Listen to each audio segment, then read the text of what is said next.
o teste da salvação. Já quero pedir aos irmãos que abram sua Bíblia no livro de 1 João, capítulo 1. Deixa aberto aí. Pode sentar os obreiros também. Que Deus abençoe a todos aqui, você que está em casa, assistindo a gente pelo YouTube, que o Espírito Santo te abençoe também. O livro que nós vamos usar é o livro de um homem amado pelo próprio Senhor Jesus.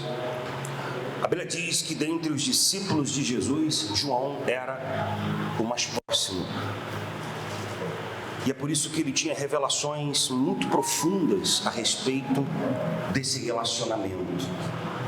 Então, nesse período dessa carta, o apóstolo João, ele escreve essa carta.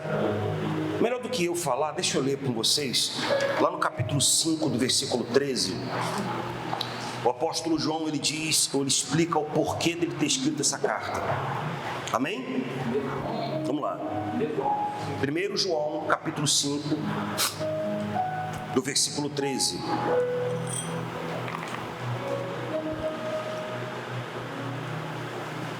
Dá para me ouvir sem microfone? Dá? Então, vamos lá. Fica melhor, né?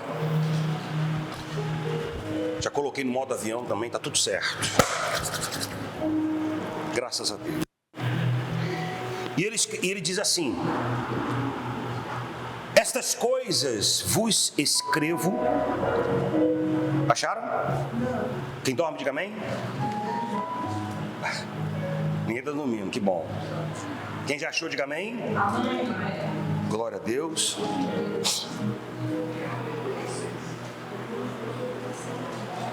Posso? 1 João, capítulo 5, versículo 13. 1 João 5, 13. Pedro, João. Achou? Agora sim. Ele diz assim: estas coisas escrevi a fim de saberdes que tendes o quê? Vida eterna. Amém? Em outras palavras, salvação. A vós outros que crer em o nome do Filho de quem? De Deus. Quem sou? Ele está dizendo assim, ó, eu estou escrevendo essa carta para que você saiba que existe o quê? Salvação.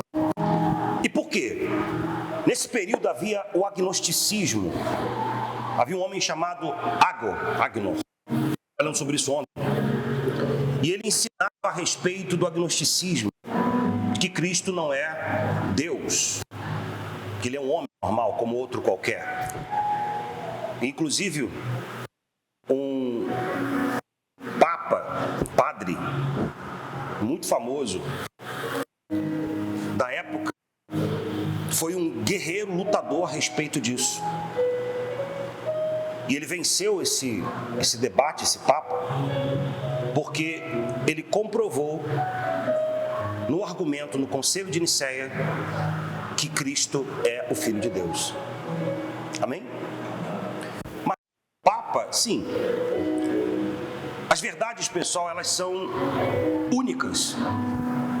E independente de quem fale ela, a verdade é o quê? A verdade. E é curioso, esse Papa, ele escreveu um texto extraordinário dizendo o seguinte, que os 7 livros que foram acrescentados no cânon da Igreja Católica, Macabeus, os 7 livros, eles não deveriam ser tidos como palavra de Deus, o próprio Papa. Reconhecendo assim que os 33 livros da Bíblia cristã são verdades eternas. Amém?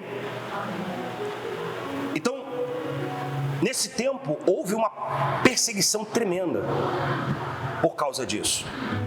E o apóstolo João, começou a falar sobre isso porque as pessoas da fé estavam com a cabeça dividida.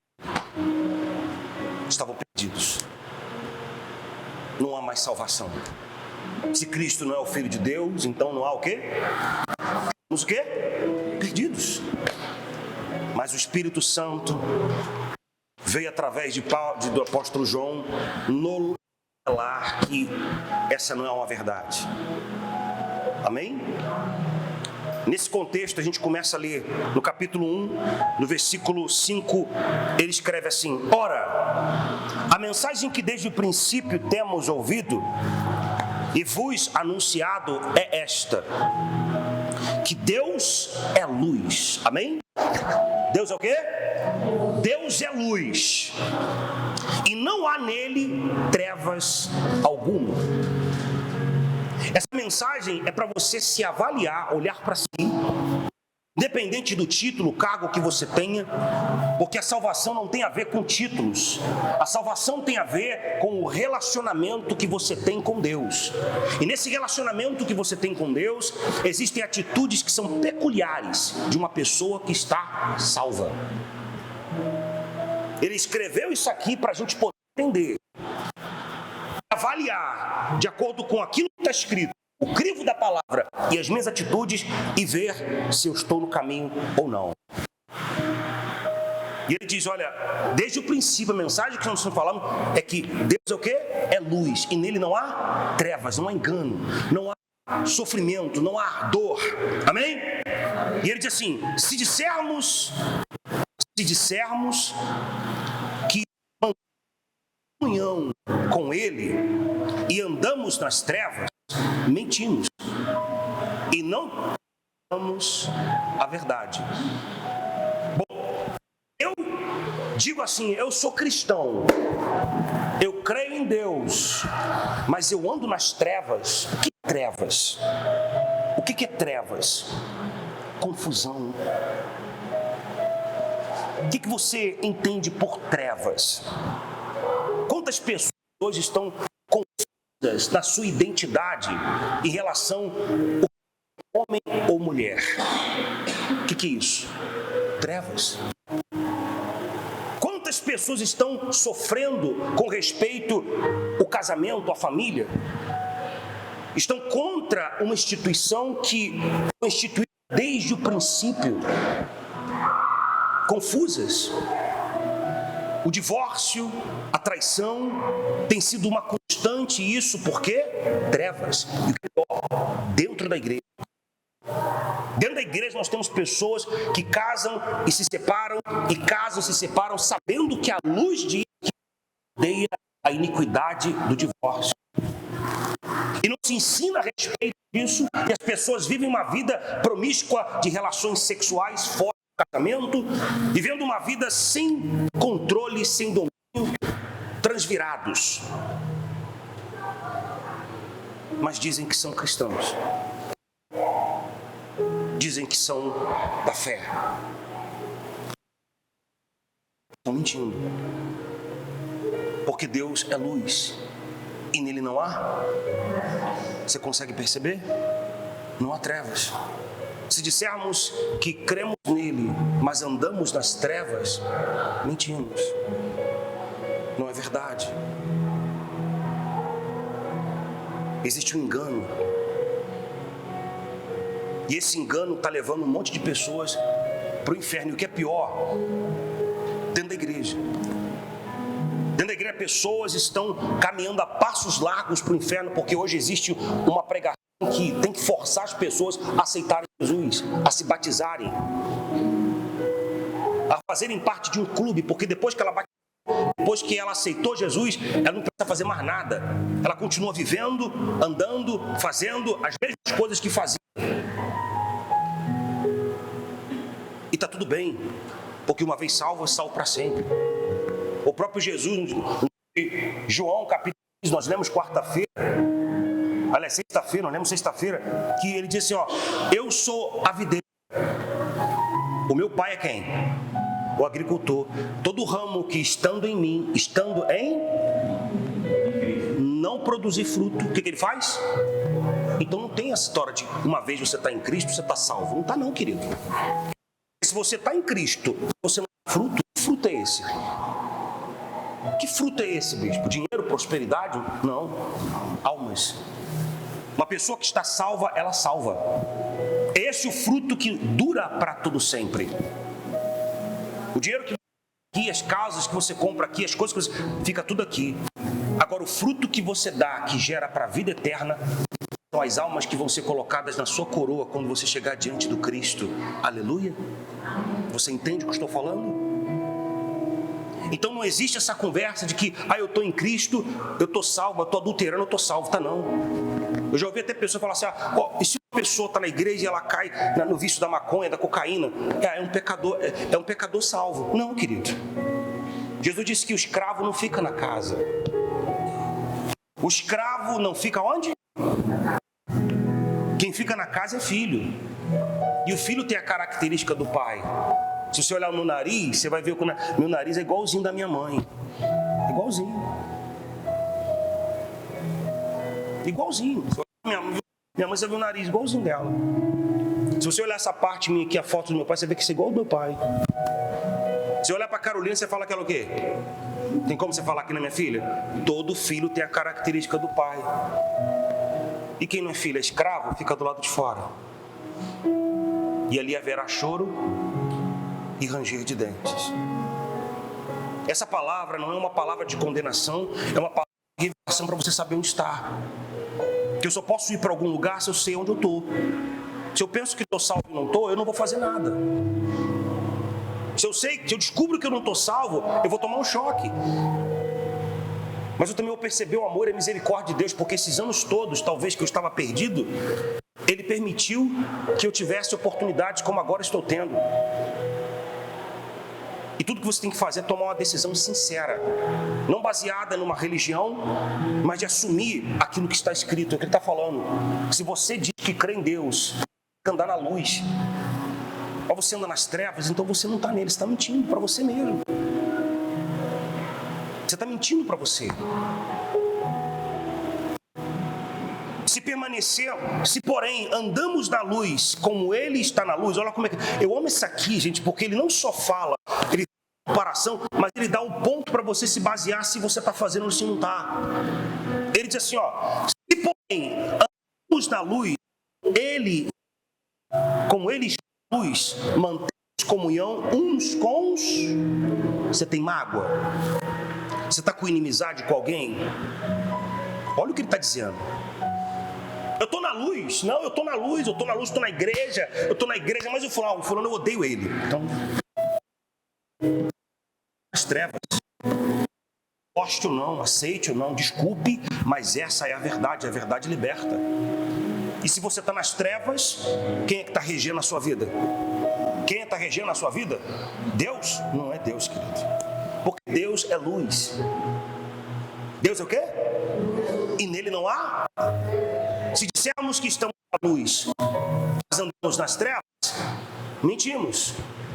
Mas se dissermos que estamos na luz, então nós temos comunhão com todos? É porque isso meu pai fez comigo. Não preciso nem saber.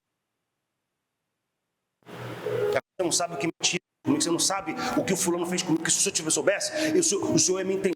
Queridos, entenda uma coisa. Eu não entendo nada.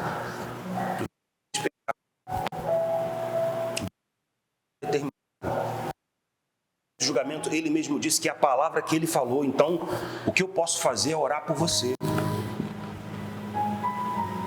O maior bem que será feito vai ser a sua decisão para você. Mal. Decisão. Esse aqui é o discípulo amado de Jesus, aquele que andava com, aquele que botava a cabeça no peito dele. Se você diz que está na luz e está com raiva do seu pai, da sua mãe, tem inimizade com pessoas, você fala mal dos outros, você não está legal. Não, eu já perdoei, mas é ele lá e eu aqui. Não perdoou, querido. Nós precisamos entender uma coisa. A Bíblia, ela é a base que nós temos. Se ela diz que é o que ela diz e é o que vai ser cobrado. Ela diz que não, é o que ela diz e é assim que vai ser. Essa é a base que nós temos. Você entende? Nós estamos tratando aqui da sua eternidade. Do motivo pelo qual nós estamos aqui. Eu não estou aqui por causa do seu dinheiro e você não está aqui por causa do que eu posso te oferecer. Nós estamos aqui. Esse é o principal motivo de estarmos aqui. Eu quero voltar para casa, porque eu não sou daqui. Eu não sou dessa terra. Eu quero voltar para casa. Da onde eu sou. Amém? Isso que nós temos que fazer, voltar para casa. Então, se você diz que está em Cristo, reconcilie-se. Peça perdão, perdoe. Conserte o que está errado. Porque se você está na luz, você tem que ter comunhão com os irmãos. Se porém andamos na luz, como Ele está na luz, mantemos comunhão uns com os outros. E o sangue de Jesus, seu Filho, nos purifica de todo o pecado. Glória a Deus. Amém? Se dissermos não temos pecado, isso é pesado, né? Porque acredito que todo mundo sabe que é pecador, eu não é? Todos nós, todos nós somos pecadores. Mas você vê que naquela época de pessoas.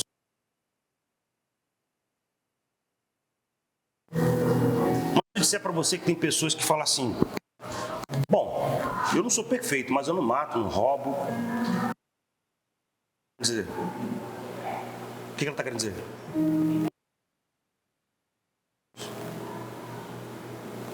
Esse é o problema. Não mato, não roubo, não pego nada de ninguém, não tem mágoa, inveja, julga, se acha melhor do que os outros. Entende o que eu estou falando? Pensa que pode fazer o que quer com o corpo que tem. Acha que pode agir da maneira que quiser. Sem domínio, sem controle. É o mesmo que dizer: eu não tenho pecados. Eu vou chegar lá e ele vai falar assim: ei, Jesus, eu e você, vamos junto. Posso passar? Não, entra aí, pô, tranquilo. Você acha que vai ser assim? Hã? Você acha que vai ser desse jeito? Vai não, meu irmão. Tem muita gente que vai ficar chocado quando ouvir dele assim: apartai-vos de mim, malditos, vós que praticais a iniquidade, porque eu nunca te conheci. Agora, como é que pode uma pessoa estar na igreja e nunca ser conhecido de Deus? Ele está falando de relacionamento, comunhão. Quem tem relacionamento com Jesus, quem tem comunhão com Jesus, pratica aquilo que ele falou. Anda de acordo com o que ele disse. É desse jeito. Se dissermos que não temos pecado nenhum, e a nós mesmos nos enganamos, e a verdade não está em nós. Se confessarmos os nossos pecados, Ele é fiel e justo para nos perdoar os pecados e nos purificar de toda injustiça. Isso aqui, injustiça é consequência do pecado e pecados geracionais. É isso que ele está falando. Quando você confessa os seus pecados, reconhece que é em você pecado, o sangue de Cristo te livra. Mas para isso acontecer, você tem que reconhecer. Você não pode tentar ignorar, fingir, esquecer. Tem que haver um entendimento. Porque, pessoal, o arrependimento é a plena consciência de que o que você está fazendo está errado. E de que você precisa mudar. Enquanto você não tem esse entendimento, você tem razões que você, sabe, de alguma forma encontrar algum tipo de privilégio, você está perdido. Porque a salvação não é por obras. A salvação é por um relacionamento pessoal. A salvação tem nome, Jesus. Você tem que ter um relacionamento com Ele, pessoal, você e Ele. E quem tem um relacionamento pessoal com Cristo, anda na luz. Quem tem um relacionamento pessoal com Cristo, perdoa, porque foi perdoado. Não existe coisa que as pessoas possam fazer com você, querido, que Cristo não tenha enfrentado.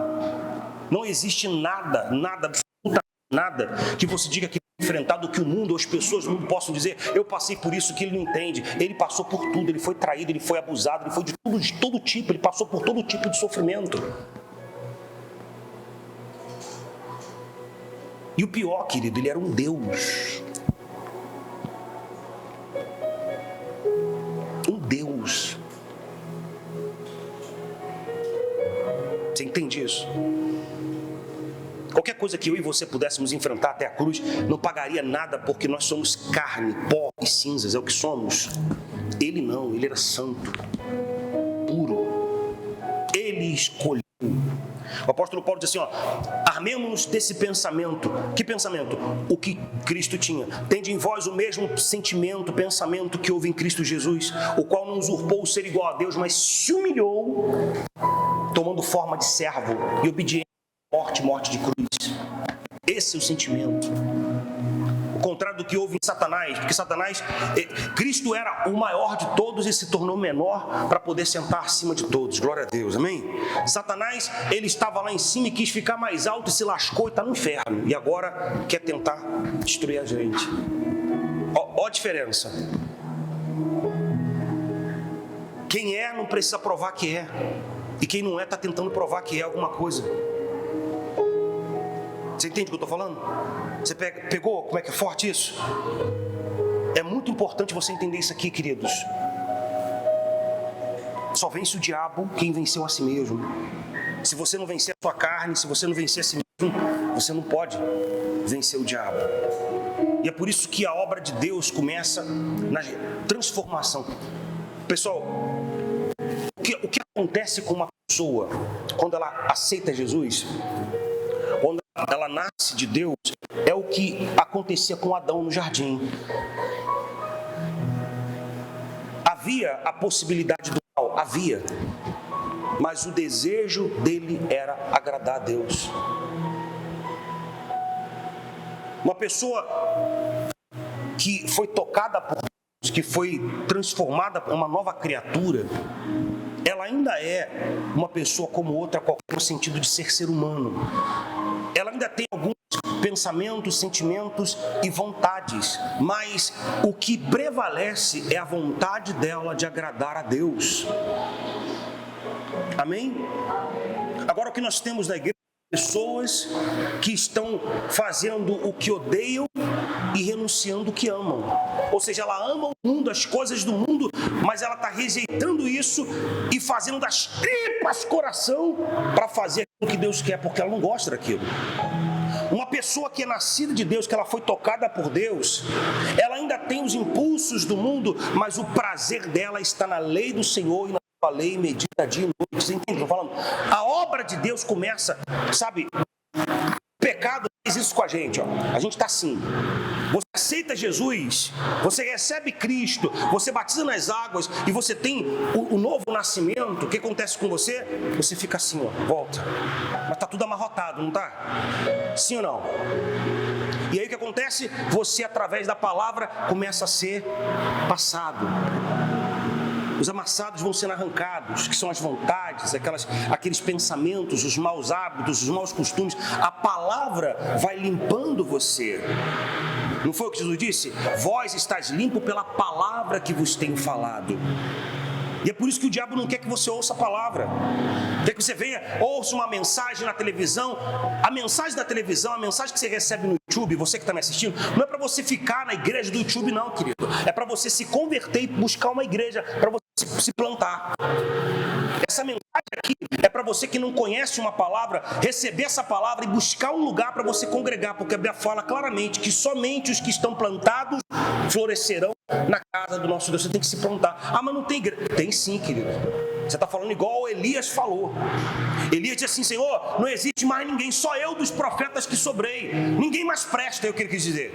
Não presta, ninguém mais presta, só eu que presto. Deus falou para esse rapaz: eu separei 7.000 joelhos que não se dobrou, 7 bocas que não beijou a Baal. Então não é só você que está fazendo a coisa certa não, meu amado. Existe muita gente boa trabalhando e fazendo a coisa certa. O problema é que você não está procurando. Você está procurando aqueles lugares grandes, bonitos, mas Cristo não está nesses lugares, querido. Lembra que ele entrou na cidade numa jumentinha? Ele não veio no cavalo branco. Não estou dizendo que os lugares grandes não tem, mas você precisa, tirar toda essa poluição visual e buscar aquilo que realmente é verdadeiro. Porque Deus nos dá aquilo que queremos, aliás, aquilo que precisamos, num pacote que não queremos. O lugar que você vai, você recebe uma palavra que a tua carne fala, não fica aí não, porque o negócio aí é pesado, é exatamente ele que você tem que ficar. Porque a palavra tem que te constranger, a palavra tem que chocar você, a palavra tem que bater em você, é verdade.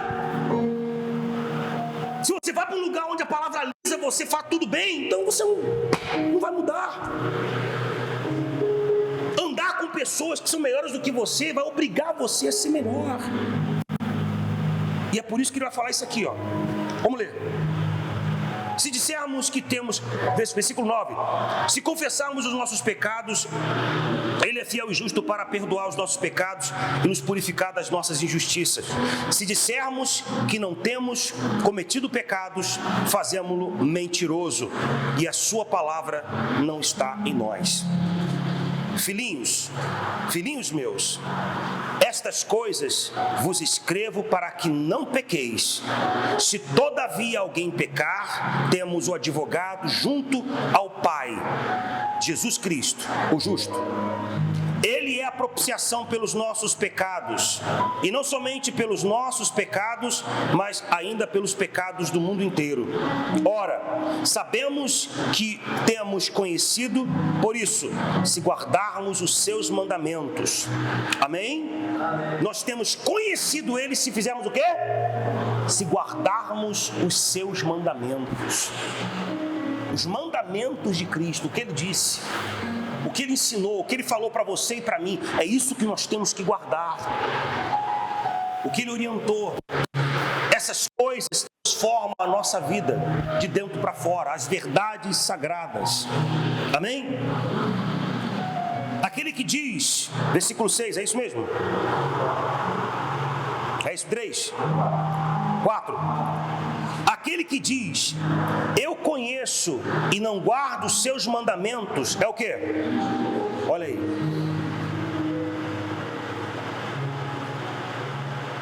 Eu conheço a Cristo, mas eu não guardo os seus mandamentos. Podemos colocar em perspectiva? Posso? Podemos? Bom, eu creio em Cristo, mas eu gosto de tomar minha cervejinha. Por que eu não posso beber? Por que eu não posso? Porque o álcool corrompe o caráter. Você lembra de Davi? Davi, ele cometeu um pecado com Betseba. Ele adulterou com ela. O que ele fez? Chamou Urias da batalha, que era o lugar onde ele devia estar. Chamou ele da batalha. Para quê? Para que ele pudesse, vir da batalha com o pretexto de contar os detalhes da batalha, para que Urias dormisse com a sua esposa e o pecado dele fosse o quê? Encoberto. Amém? Mas Urias era um cara firme de caráter.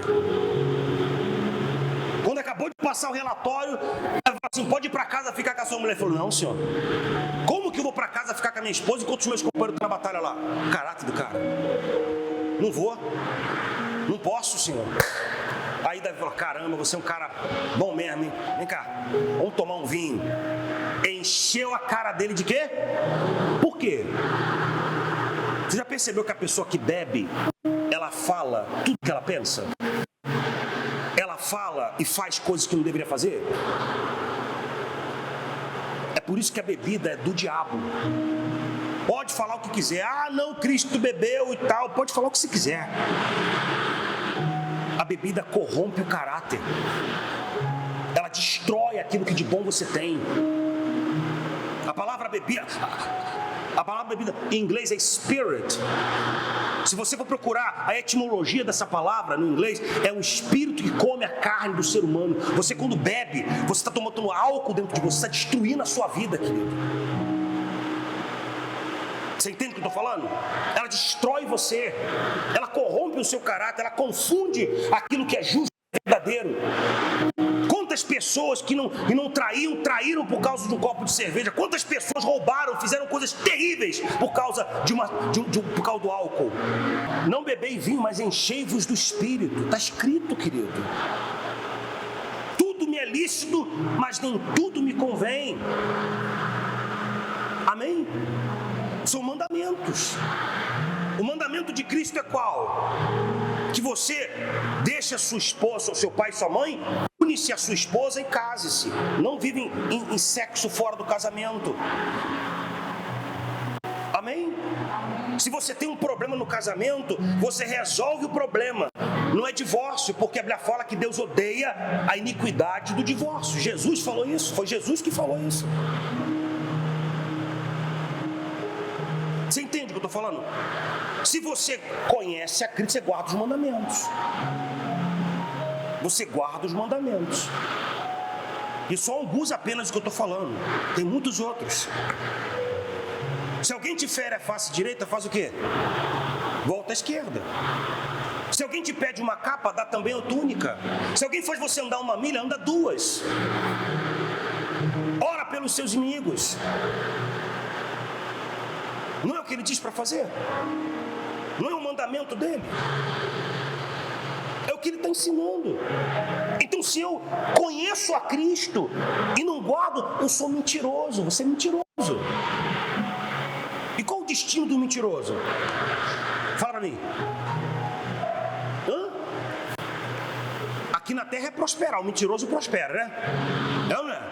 O mentiroso prospera. Você deve conhecer mentirosos que estão prosperando. Conhece, com certeza. Rápido, ó, rápido. O mentiroso arrebenta, rapidinho. Mas com Deus, o mentiroso está lascado, porque resta para ele o lago de fogo e enxofre. O mentiroso, resta para ele o lago de fogo e enxofre. O adúltero, o afeminado, o ladrão. São atitudes da carne que precisam ser transformadas. E só serão transformadas se houver um encontro pessoal com a pessoa de Jesus. A pessoa de Jesus é o cerne dessa transformação. Amém? Abra 2 Coríntios aí, abre aí. Deixa eu ler uma coisa para vocês aqui.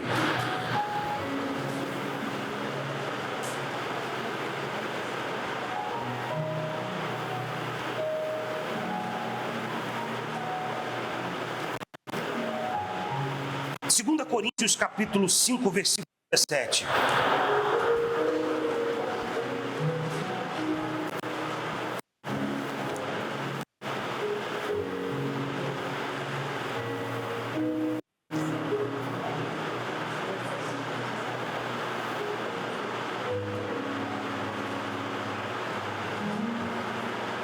Achou?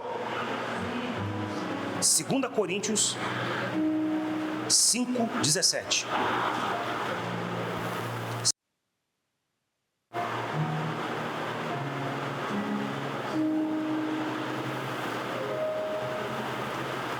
Achou? Se alguém está em Cristo, nova criatura é nova criatura.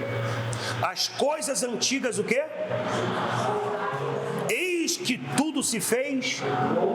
Então, quando você está em Cristo, vamos botar em perspectiva, lá deixa marcado aí, Evangelho de João, volta lá, depois de Lucas, Evangelho de João capítulo 15. Eu gosto de mostrar as coisas para você poder ver que eu não estou forçando o texto. Está em Cristo Jesus, vamos saber o que é estar em Cristo Jesus, pelas palavras do próprio Jesus. Capítulo 15.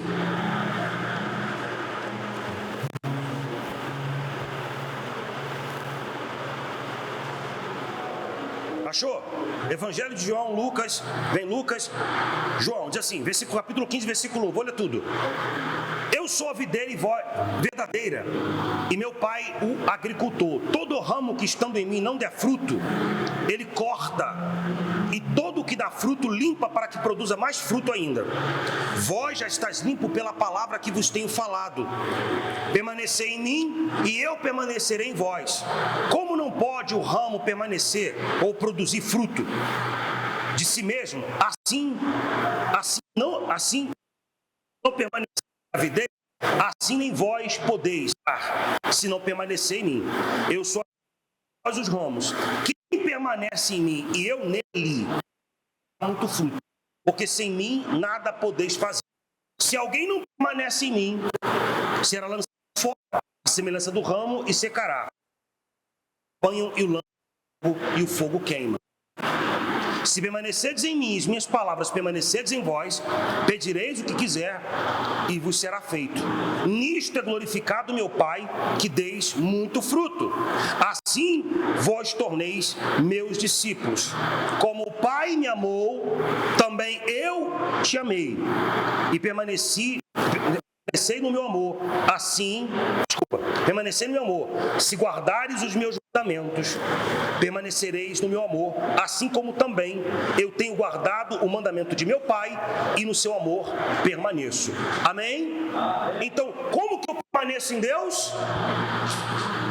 Guardando o quê? Os seus mandamentos. Não é vir à igreja apenas. Eu guardo os mandamentos dele se eu obedeço o que ele falou. Aliás, eu permaneço nele se eu guardar os mandamentos dele. Entende? É isso que eu preciso fazer, guardar o mandamento dele. Eu estou guardando o mandamento dele. Eu tive um problema com a minha esposa, briguei com ela. Coisas normais do dia a dia, hein, Dalila? Briguei com você, briguei com ela, estou chateado com ela por causa do que eu briguei com ela. A gente tem um pensamento diferente em relação àquilo. Ela ficou chateada comigo, eu fiquei chateado com ela. Mas aí o dia está acabando e eu vou lá e falo assim: Dalila, me perdoa. Eu estava certo, exemplo. Dalila, me perdoa porque, olha, está errado o que eu pensei, está tudo certo. Me perdoa? Ah, perdoa você. Pronto, resolvido o problema. É o que a Bíblia diz. Às vezes ela está certa e ela vem e fala comigo, me pede perdão. Por quê? Porque a Bíblia fala o seguinte, que a gente tem que, colocar o orgulho de lado e praticar o que a Bíblia diz. Eu estou fazendo o quê? Eu estou guardando o mandamento. Agora, se eu for dormir brigado com ela, eu estou abrindo uma porta para quem? Para o diabo. Eu não estou guardando o mandamento. É o mandamento. Agora, eu só vou fazer esse mandamento se eu amar a Cristo mais do que ela. Ela só vai fazer o mandamento se ela amar a Cristo mais do que eu. Porque não é respeito mais do casamento apenas, é respeito de quem é maior, de Cristo. Por isso que um casal sem Cristo não consegue fazer as coisas certas o tempo todo, buscando o caminho certo, por causa disso, porque falta quem? O amor de um homem e de uma mulher não é suficiente para que esse casamento possa prosperar grandiosamente. No decorrer dos anos vai ter muitas ranhuras, muitos machucados e que podem romper. Mas quando você faz as coisas por Cristo, o que acontece? Ele restaura, amém? Ele abençoa, amém? Aquilo que era um problema torna-se uma experiência para você ajudar até os outros. Glória a Deus! Mas tudo com quem? Com Cristo. Então a palavra que ele ensinou tem que ser guardada. Se eu quero que ele esteja na minha vida, eu preciso guardar o que ele falou. Se eu não guardar, estou me enganando. Eu estou me enganando. Aquele que diz que o conhece e não guarda os seus mandamentos, é mentiroso, e nele não está a verdade. Aquele que, entretanto, que guarda a sua palavra, nele verdadeiramente tem sido aperfeiçoado no amor de Deus. Nisto sabemos que estamos nele. Nisto sabemos que estamos nele. Não é um sentimento, não é uma religião. Entende o que eu estou falando? É um comportamento que você tem por causa do temor que você tem para com Deus. Um relacionamento com Deus produz isso, gente. Fruto digno de salvação. Um relacionamento pessoal com Deus faz isso. Você não vai mais ter que ser forçado.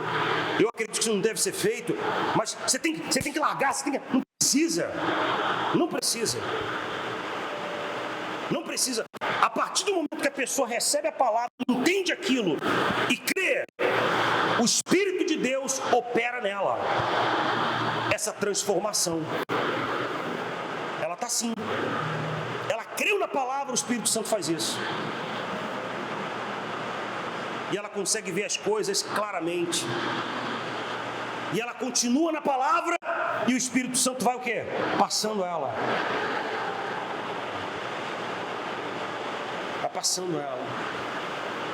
Até quando chegar no momento que está o quê? Transformado. Ele está transformado. Ele está uma nova criatura, uma pessoa transformada. Glória a Deus. 2 Coríntios capítulo 6, versículo 14. Uma pessoa que está na luz, as relações dela são de pessoas de luz. A pessoa que diz que está na luz, mas ela tem mais comunhão com as trevas do que com quem é de Deus. Pessoal, a pessoa que ela tem Deus, ela quer andar com pessoas que têm Deus. Por quê? Porque como é que você vai conversar com um sujeito que é incrédulo? O incrédulo é oi, aí, como é que tá, beleza? Agora, que comunhão há entre luz e trevas? Não tem. Vai passar a mulher de... Olha lá, você vai fazer o quê? O que você vai fazer? Vai passar o camarada bonitão lá, olha que gostoso, e você fala o quê? O que você vai falar? Que comunhão existe? Você diz que está na luz, mas os seus contatos no telefone são tudo pessoa incrédula. Que tipo de comunhão você tem? Como que você vai se fortalecer? Não tem como. Tem que haver uma consciência. E não é uma obrigação. Vou sair aqui, vou deletar tudo. Não, querido. Não é algo forçado. É consciente, realmente. Eu digo que era luz, mas estou na treva.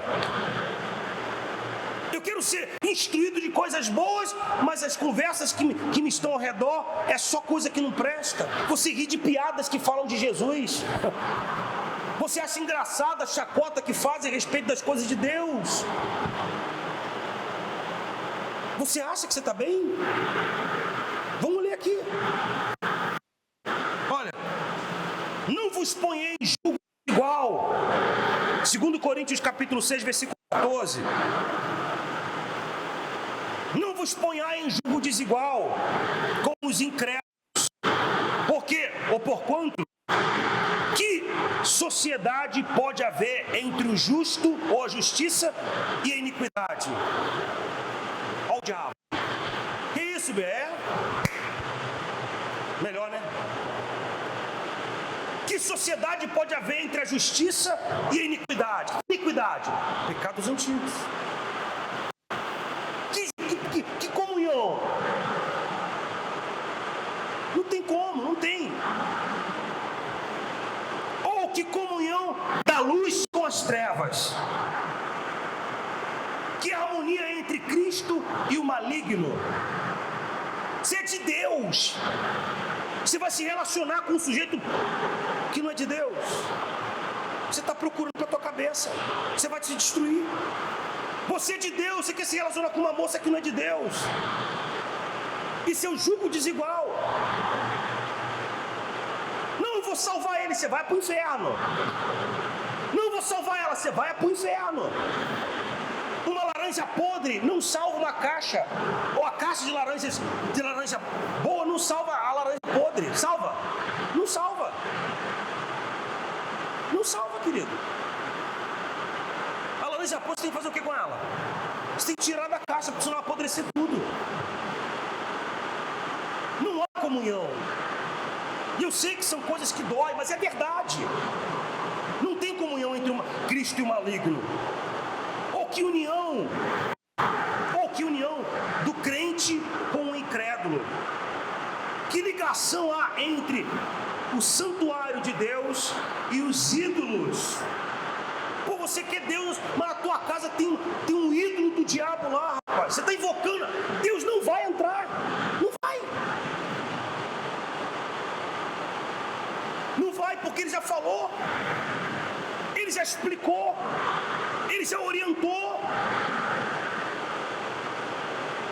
Olha para mim, Deus não vai disputar com você. Não.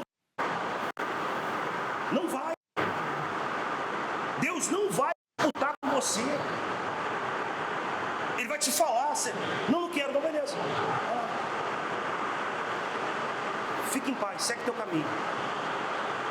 Mas quando a dor chegar, você vai me chamar. Porque o inimigo, ele é ruim. Ele não tem compaixão. Ele não tem misericórdia. Não tem. Quando ele vem cobrar, eu te dei, não te dei? Você não queria prazer? Você não queria isso? Então eu te dei. Agora me dá o que é meu. E não tem como chorar. Não tem como reclamar. Ai Deus! Ai Deus? Não. Segura aí agora. Essa palavra é uma palavra de prevenção. Uma palavra de cura. Porque se você estiver no caminho errado, se você comprou algo do diabo, ouça o que eu vou te falar, ele vai lhe buscar o que é dele. Você pode ter certeza. O livro de Êxodo diz: o pecado vai te achar. Pode correr, pode escolher. Cara, você fez há 20 anos atrás. Eu já expliquei aqui que o mundo espiritual não é igual ao mundo físico. O mundo espiritual não é? Não é, querido. Eu não sei o que está acontecendo ali dentro, você sabe? Eu não sei o que está acontecendo lá, você sabe? Você sabe o que está na tua casa? Não sabe. Não sabe. Você lembra o que você comeu quando você tinha 10 anos? Há 20 anos atrás, você comeu alguma coisa às 3 da tarde, você lembra? Você lembra? Você não lembra não, né? Beleza. No mundo espiritual, tudo é agora. O que você fez 20 anos atrás é como se fosse hoje. O que você fez há 300, não sei quantos anos atrás, é como se fosse agora. No mundo espiritual é o Kairos, que é o tempo de Deus. O Cronos é o nosso tempo, é um tempo cronológico. Existe a necessidade de uma sequência. O de Deus não, querido. E nem o diabo lá. Não, mas eu fiz há 10 anos atrás. É, querido, para ele é como se fosse ontem, ou hoje. Você acabou de fazer. Não, mas tem muito tempo. Querido, discerne as coisas espiritualmente. Você entende? Se você comprou algo do diabo, se você aceitou uma proposta dele, pode ter certeza, ele vai voltar para cobrar você. Ele vai te achar. Não tem pra onde correr. O que eu tenho que fazer, bispo? Se confessarmos os nossos pecados, ele é fiel e justo. O pecado, quando você não confessa, ele está nas trevas. Quando você não confessa o pecado, ele está nas trevas, no território de Satanás, e ele está manipulando aquilo para pegar você. Quando você fala com Deus, você tira aquele pecado das trevas e traz para a luz, aí acabou. Entendeu? O mundo espiritual é assim.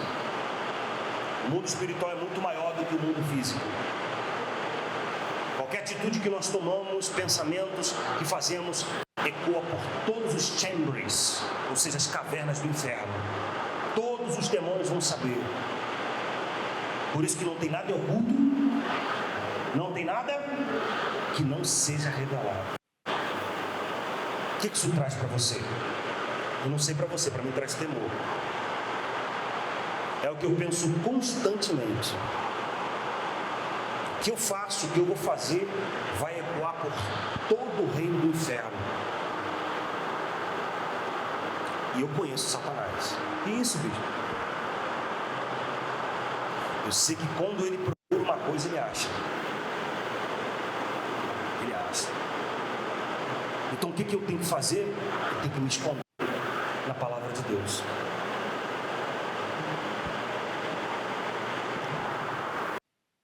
O diabo, amém? Guarde o seu coração.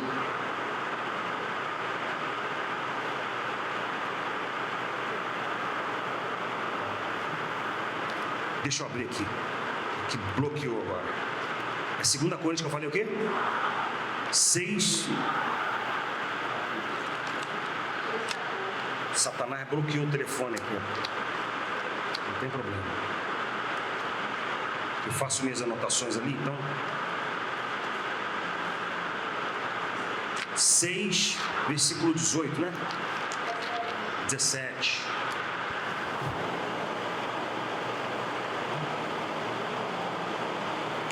Por isso, retirai-vos.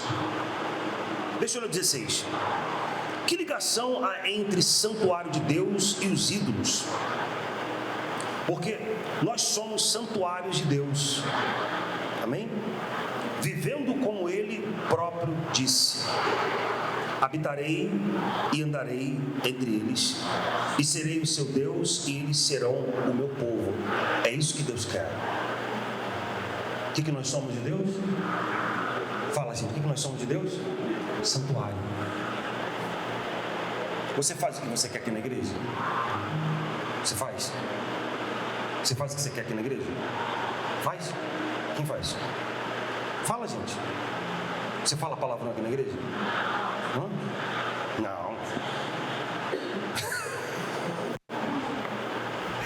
Eu faço aqui. Que isso, bicho? Tô amarrado. Você não faz aqui na igreja, faz? O que você faz no seu corpo? Hã?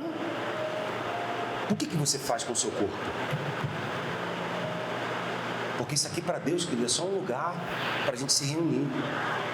O santuário de Deus não é o seu corpo. Amém?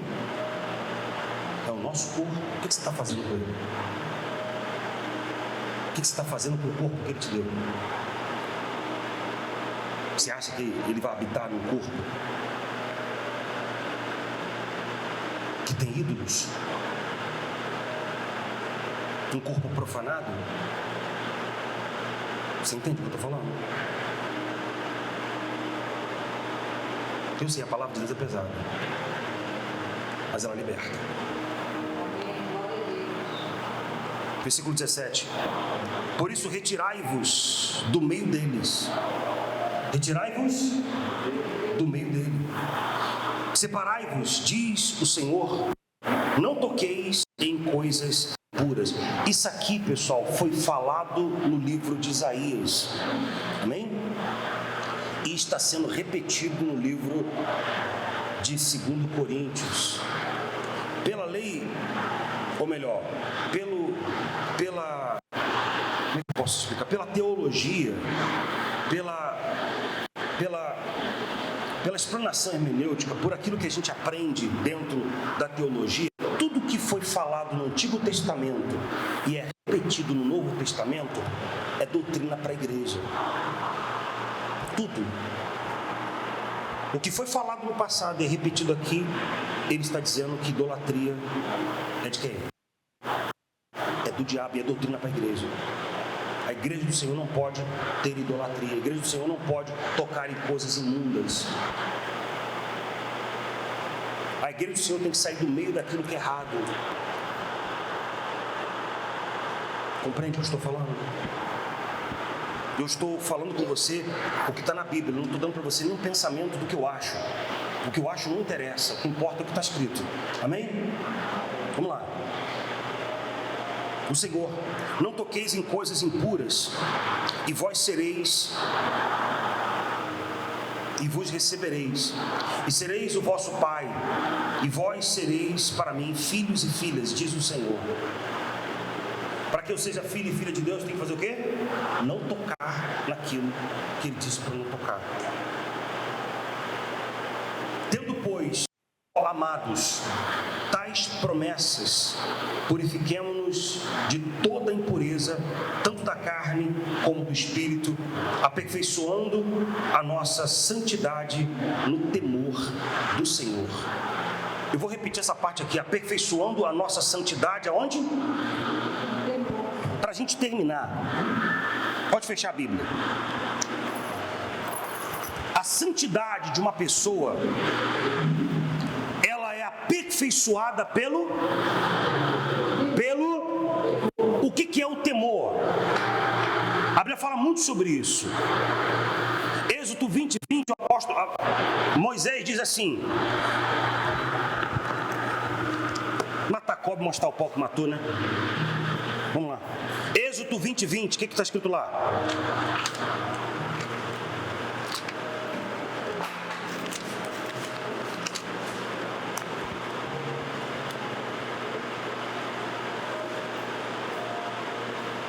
respondeu Moisés ao povo: não temais. Deus veio para vos provar e para que o seu temor... Ué, isso é maluquice?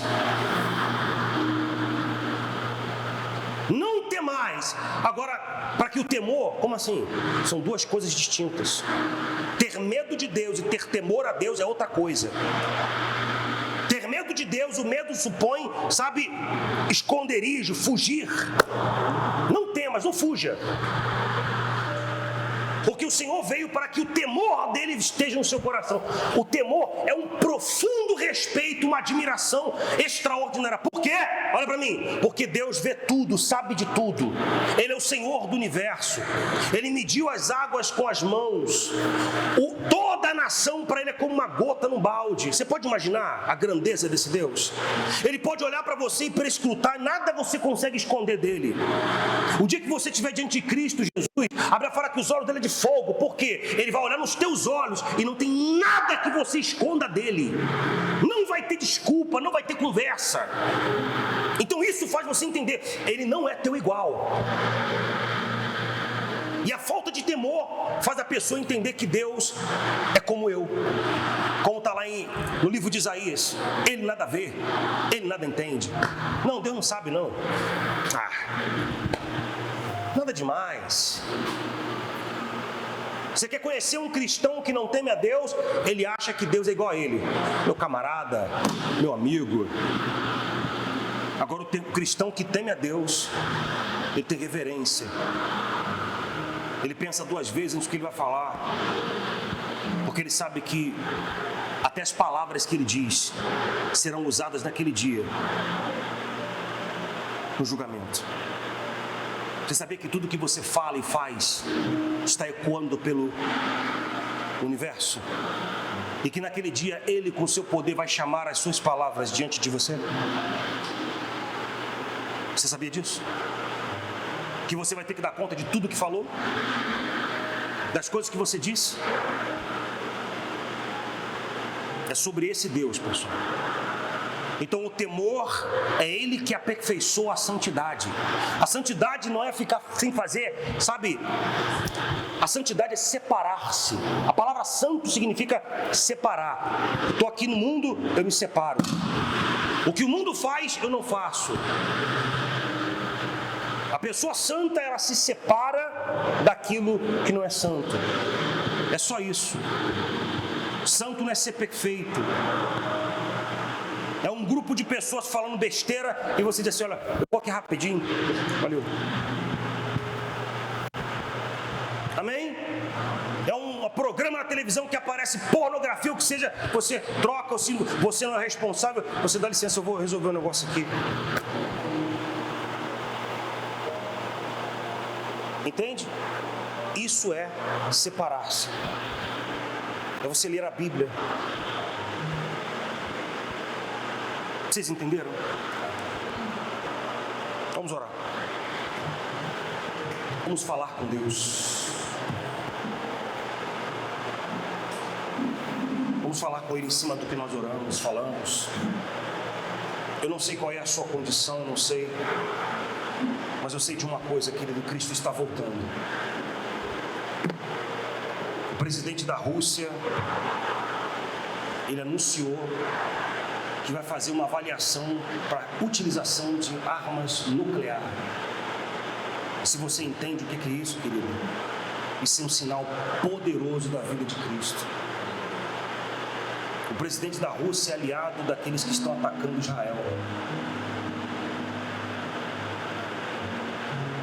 Se você conhece um pouquinho dessa história, você vai começar a perceber que existe uma coligação muito grande para que se cumpra o que está acontecendo, o que disse o profeta Ezequiel. Uma guerra está a ponto de acontecer. Mas Jesus disse que antes ele vinha buscar. A sua igreja não vai passar por isso. E é por isso que nós estamos falando essas coisas. Para que você saiba que tem a salvação. Muitos ainda pensam que tem muito tempo. Mas estamos mais próximos do fim, como no princípio cremos. Coloque a mão no seu coração, feche os seus olhos. Aí onde você está, você e Deus.